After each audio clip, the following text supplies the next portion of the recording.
Assalamualaikum warahmatullahi wabarakatuh.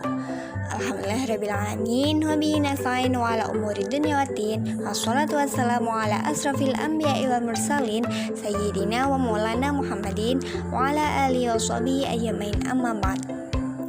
Pada kesempatan kali ini, izinkan kami dari kelompok 6 yang beranggotakan teman saya Via Ayu Putri Agustin dan saya sendiri Lailatul Lutfia untuk memberikan sedikit informasi dan pengetahuan kepada teman-teman sekalian mengenai haji, zakat, dan wakaf. Video ini sekaligus untuk memenuhi mata kuliah materi PAI SMA yang diampu oleh Ibu Abidatul Istiana MPDI. Oke, langsung saja ya.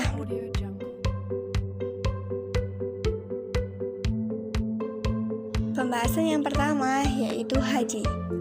Kata haji berasal dari bahasa Arab yaitu haj, yahuju, hajan yang bermakna al-qasdu yaitu niat, maksud, dan sengaja, dan al-amalu yang berarti perbuatan, serta al-ityanu yang berarti mendatangi. Sedangkan secara istilah haji bermakna ibadah kepada Allah dengan datang ke Baitullah dan melakukan ibadah-ibadah tertentu di sana, mulai dari berpakaian ihram, wukuf, melontar jumrah, tawaf, sa'i, dan tahallul.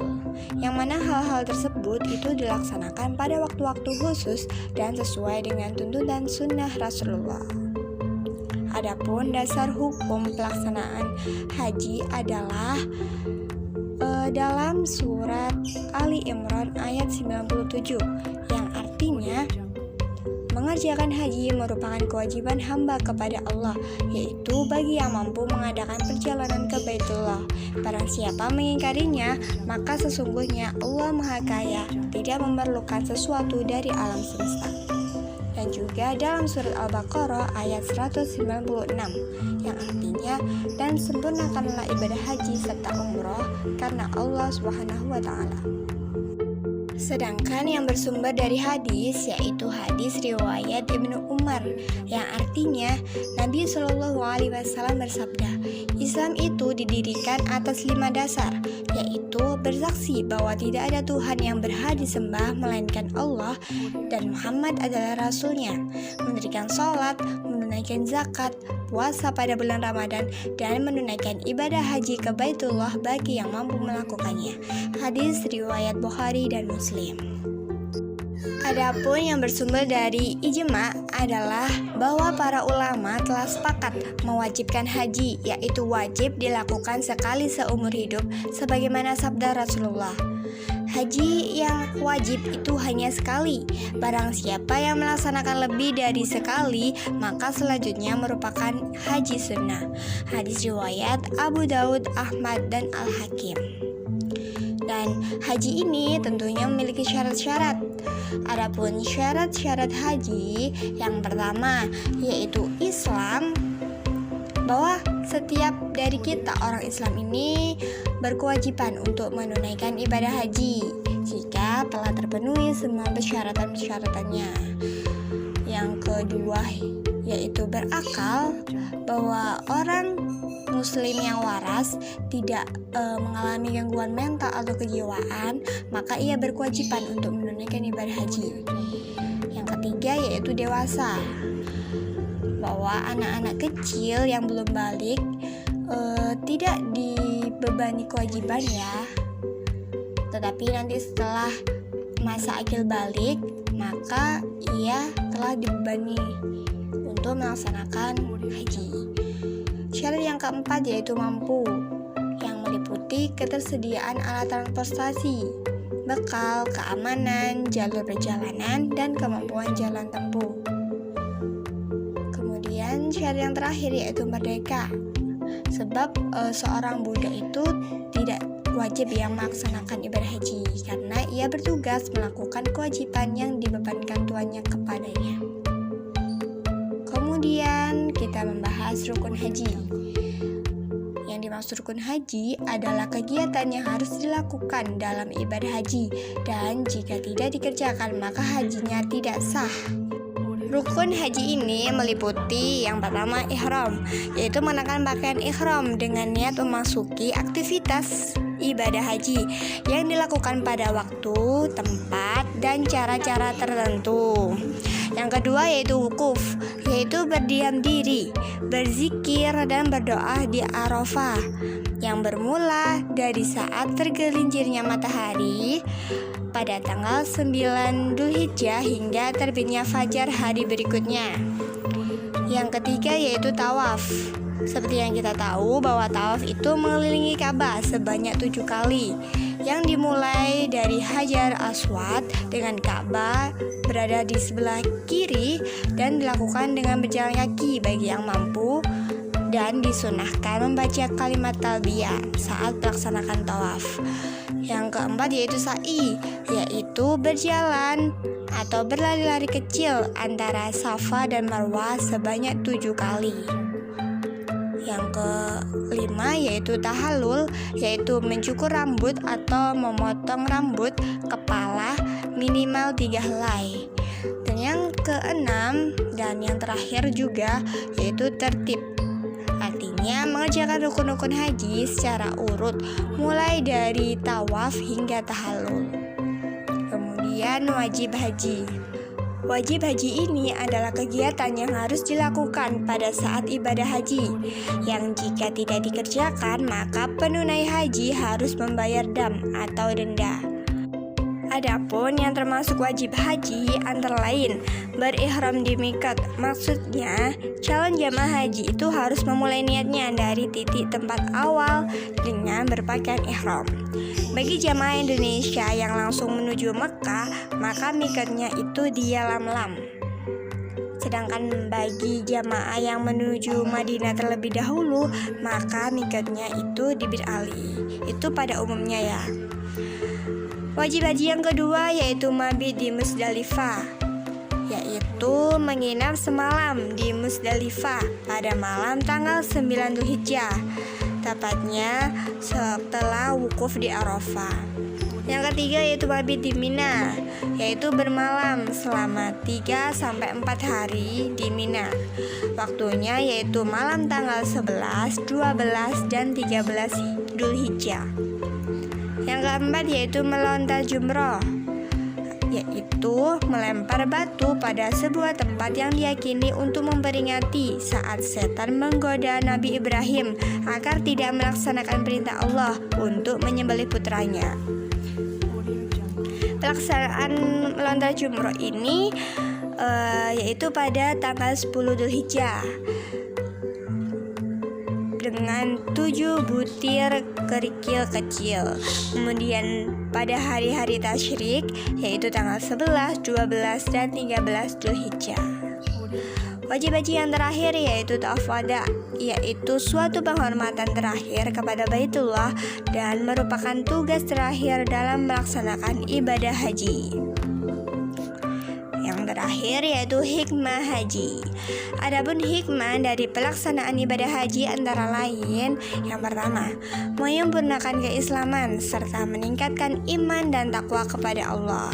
Karena jika seorang muslim telah melaksanakan ibadah haji, maka berarti ia telah melengkapi pondasi keislamannya, yaitu memenuhi kelima rukun Islam, sehingga keislamannya itu menjadi lebih kokoh dan sempurna. Oleh karenanya, seorang muslim itu diwajibkan untuk berhaji sekali dalam seumur hidupnya. Hikmah yang kedua yaitu melipat gandakan pahala kita. Sebab ibadah di tanah suci Mekah dan Madinah itu pahalanya berlipat ganda dibandingkan dengan ibadah di tempat lain. Yang ketiga yaitu memperoleh maghfirah dan ampunan dari dosa dan noda. Sebab Allah mengampuni semua hambanya yang dikehendaki. Dan di antara orang-orang yang dikehendaki untuk diampuni dosa-dosanya adalah orang-orang muslim yang melakukan perjalanan ke Baitullah untuk melaksanakan ibadah haji.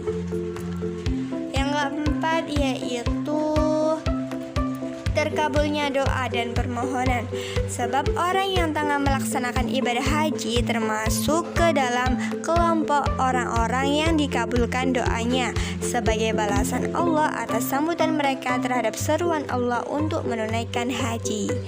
Yang kelima yaitu mempersatukan dan mempersaudarakan umat Islam. Karena haji yang dilaksanakan oleh umat Islam ini itu datang dari seluruh penjuru dunia, mengandung hikmah yang luhur untuk mempersatukan dan mempersaudarakan umat Islam di seluruh dunia tanpa membedakan warna kulit, latar belakang kebangsaan, status sosial, status ekonomi, bahasa, dan kebudayaan serta adat istiadat. Materi selanjutnya yaitu terkait dengan zakat. Zakat adalah memberikan harta apabila telah mencapai nisab dan juga haul kepada orang yang berhak untuk menerimanya dengan syarat-syarat tertentu. Yang pertama yaitu terkait dengan syarat wajib. Syarat wajib ini terbagi menjadi beberapa hal, yaitu ada beragama Islam, berakal sehat dan dewasa, merdeka, milik sempurna, sampai nisab dan juga cukup haul. Terus yang selanjutnya yaitu mengenai syarat sah, yaitu ada dua, yang pertama niat dan juga tamlik, di mana tamlik ini merupakan pemindahan kepemilikan harta kepada yang berhak untuk menerimanya. Yang selanjutnya yaitu terkait dengan rukun zakat. Rukun zakat ini terdiri dari 3 hal, yaitu yang pertama proses pengeluaran hak milik dari sebagian harta yang wajib dikeluarkan zakatnya, penyerahan harta tersebut dari muzaki kepada orang yang bertugas atau orang yang mengurusi zakat yang sering disebut dengan amil zakat, dan yang ketiga yaitu penyerahan amil zakat kepada yang berhak menerima zakat sebagai pemilik selanjutnya. Yang selanjutnya yaitu mengenai mustahik. Mustahik ini merupakan orang-orang yang berhak untuk menerima zakat. Nah, orang yang berhak untuk menerima zakat itu yaitu yang pertama orang fakir, orang miskin, amil zakat, mu'allaf, riqab, gharimin, sabilillah, ibnu sabil. Nah, yang selanjutnya yaitu terkait dengan jenis zakat. Zakat itu ada 2, yaitu zakat fitrah dan juga zakat mal. Nah, yang pertama kita membahas tentang zakat fitrah terlebih dahulu. Zakat fitrah merupakan zakat yang wajib dikeluarkan bagi setiap muslim, baik laki-laki maupun perempuan, besar maupun kecil, merdeka maupun budak. Nah, untuk rukun mengeluarkan zakat ini sendiri, yang pertama yaitu niat, muzaki adanya mustahik, harta yang digunakan untuk zakat. Nah, terus kapan sih waktu untuk mengeluarkan zakat fitrah itu? Nah, untuk waktunya sendiri itu ada 3. Ada waktu mubah, waktu wajib, dan juga waktu yang lebih utama. Nah, untuk waktu mubah ini dilakukan itu sebelum maghrib sejak awal bulan Ramadan hingga hari terakhir bulan Ramadan. Terus waktu yang wajib yaitu hari terakhir bulan Ramadan saat matahari tenggelam hingga sebelum sholat subuh. Dan yang waktu yang lebih utama yaitu sejak selesai sholat subuh hingga sebelum pelaksanaan sholat Idul Fitri. Terus yang selanjutnya yaitu terkait dengan zakat mal, jenis zakat yang kedua. Zakat mal ini merupakan zakat yang dikeluarkan dari harta benda tertentu yang berharga, misalnya seperti emas, perak, binatang, tumbuhan, dan harta perniagaan. Nah, untuk syarat-syaratnya zakat mal ini, yang pertama yaitu kepemilikan harta sempurna, harta kekayaan yang berharga, harta sudah mencapai nisab yang telah ditentukan dan juga sudah mencapai 1 haul. Nah, untuk harta-harta yang perlu dizakati, yang pertama yaitu ada zakat emas, yang ini nisabnya adalah 85 gram, dan juga perak yang nisabnya 672 gram. Terus yang selanjutnya yaitu hasil pertanian, yang mana nanti hasil pertanian ini kadar zakatnya itu sebesar 5% jika tanaman itu diairi dengan cara irigasi atau membutuhkan biaya tambahan dalam mengairinya. Terus 10% jika tanaman yang diairi ini dengan air hujan atau sumber mata air yang lainnya. Terus yang selanjutnya yaitu harta rikas atau hasil temuan. Yang ini wajib untuk dikeluarkan zakatnya sebesar 20%. Dan Ini untuk zakat rikas ini tidak disyaratkan sampai haul 1 tahun. Lalu yang selanjutnya mengenai zakat hewan ternak. Nah, untuk zakat hewan ternak ini ada beberapa jenis binatangnya. Untuk kambing atau domba itu nisabnya kalau yang 40 sampai 120 ekor itu kadar zakatnya yaitu 1 ekor domba usia 2 tahun.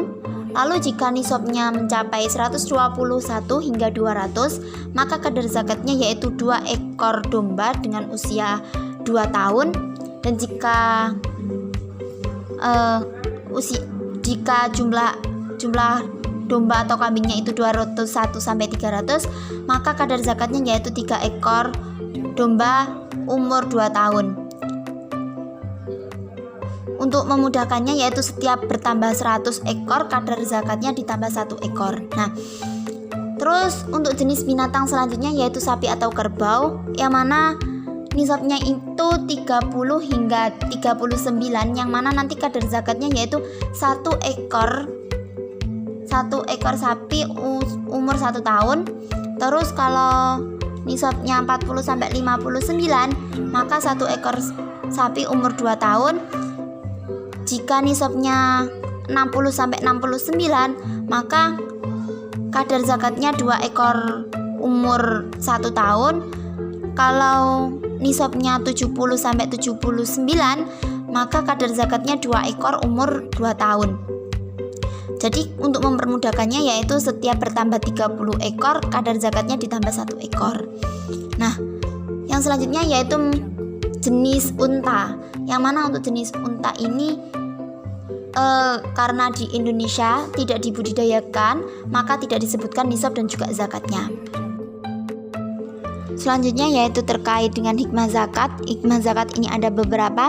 Yang pertama yaitu ungkapan rasa syukur atas nikmat yang diberikan Allah SWT, mengurangi kesenjangan sosial antara yang kaya dengan yang miskin, mensucikan diri dari dosa dan memurnikan jiwa, menumbuhkan sifat dermawan dan mengikis sifat kikir, membersihkan harta dan penjagaan dari ketamakan orang jahat, menolong, membantu dan membina kaum duafa maupun mustahik lainnya ke arah kehidupan yang lebih sejahtera. Dan yang terakhir yaitu mewujudkan tatanan masyarakat yang sejahtera, rukun dan juga damai. Nah, yang selanjutnya yaitu tentang wakaf. Nah, wakaf ialah suatu perbuatan hukum dari seseorang yang dengan sengaja memisahkan atau mengeluarkan harta bendanya untuk digunakan atau dimanfaatkan bagi keperluan di jalannya Allah atau dalam jalan kebaikan. Nah, sehingga berdasarkan definisi tersebut kita dapat mengetahui bahwasanya cakupan wakaf itu ada beberapa, yaitu yang pertama harta benda milik seseorang atau sekelompok orang. Lalu yang kedua yaitu harta benda tersebut bersifat kekal zatnya atau tidak habis apabila dipakai. Yang ketiga, harta tersebut dilepaskan kepemilikannya oleh pemiliknya. Kemudian harta tersebut tidak bisa dihibahkan, diwariskan atau diperjualbelikan. Dan yang terakhir yaitu manfaat dari harta benda tersebut untuk kepentingan umum sesuai dengan ajaran Islam. Nah, terkait dengan hukum wakaf. Mengenai hukum wakaf ini tercantum dalam Quran Surat Ali Imran ayat 92, Quran Surat Al-Baqarah ayat 261, Quran Surat Al-Hajj ayat 77, dan juga dari beberapa banyak undang-undang. Salah satunya yaitu Undang-Undang Pokok Agraria nomor 5 tahun 1960. Nah, yang selanjutnya untuk lebih lengkapnya yaitu terkait dengan rukun wakaf. Nah, untuk rukun wakafnya ini ada 4. Yang pertama yaitu orang yang mewakafkan harta tersebut atau yang sering disebut dengan wakif. Lalu yang kedua yaitu barang atau benda yang akan diwakafkan, yaitu mauquf bih. Dan yang ketiga yaitu mauquf alai, yaitu pindah yang diberikan wakaf, peruntukan wakaf atau wakaf itu diberikan kepada siapa gitu. Terus yang keempat yaitu sigot, yaitu ucapannya. Nah, mengenai macam-macam wakaf ini, jika berdasarkan tujuannya itu ada wakaf sosial, terus yang kedua ada wakaf keluarga dan juga ada wakaf gabungan. Kalau berdasarkan dari batasan waktunya yaitu ada wakaf abadi dan juga ada wakaf sementara. Namun jika dari berdasarkan penggunaannya, ada wakaf langsung dan juga wakaf produktif. Nah, mungkin itu saja yang dapat kami sampaikan, kurang lebihnya kami mohon maaf. Terima kasih. Wabillahi taufiq wal hidayah. Wassalamualaikum warahmatullahi wabarakatuh.